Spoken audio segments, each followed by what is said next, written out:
Hi everyone. So today I'm going to be covering Samsara, or their ticker symbol's IoT.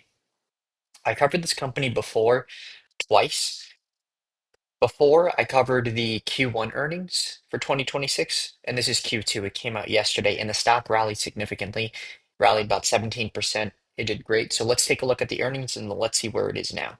All right, so I'm going to go ahead and, as usual, share my screen, and we're going to start analyzing the company. And as you could see here, the company did exceedingly well. So earnings came out September 4th, like I said.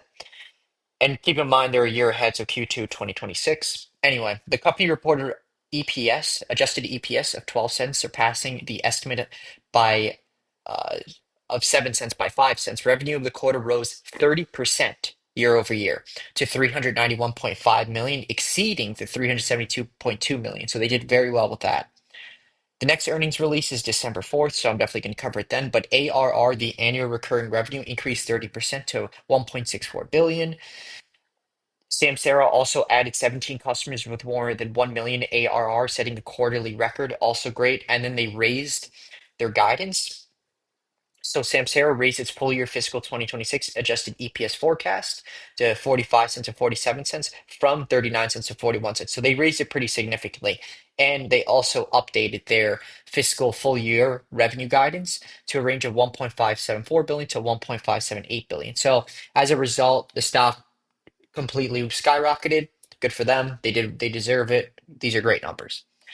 Now, if we check the next thing, which is it's going to be Simply Wall Street. Simply Wall Street here is going to be an updated free cash flow. So they have 169 million of free cash flow currently August 1st, and the next 3 years, 354 million. So again, like I covered the last video, it's a little bit of a double, and it was the same one previously. It was a little bit of a double. They just updated it more to the right. So they're going to be making even more money than previously anticipated, which looks great.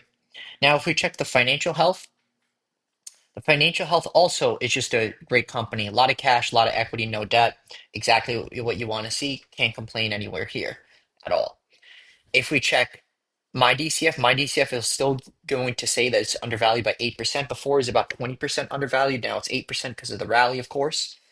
And more or less so, if we check the Wall Street side of things, Wall Street forecast is going to say it's overvalued by 68%. I would ignore this because the numbers are just simply there for Samsara. They're doing incredibly well. And pretty much more or less, Tipranks is going to agree with me on this. If you look here, moderate buy, still 10 buys, 8 holds, 8% upside. The upside, remember, keep in mind, was bigger. They had a 17% rally today, so that's why it's so huge. They pretty much had a lot of the gain. I expect there's going to be a lot of revisions upwards. And we could take a look a little bit down here too. So September 5th, they have it here, upgraded, reiterated. So there is still a little bit of upside, but it's still not an appropriate time to buy. Maybe wait for a smidge of a sell-off, I would say, because the average is only $45 a share. It's right now $42, so it's not really that big of an upside anymore. So maybe wait for a sell-off later, but I think this company is definitely worth keeping a look at. I'm definitely going to cover the next quarter for Q3, so let's wait and see. All right, thank you everyone. I do appreciate it.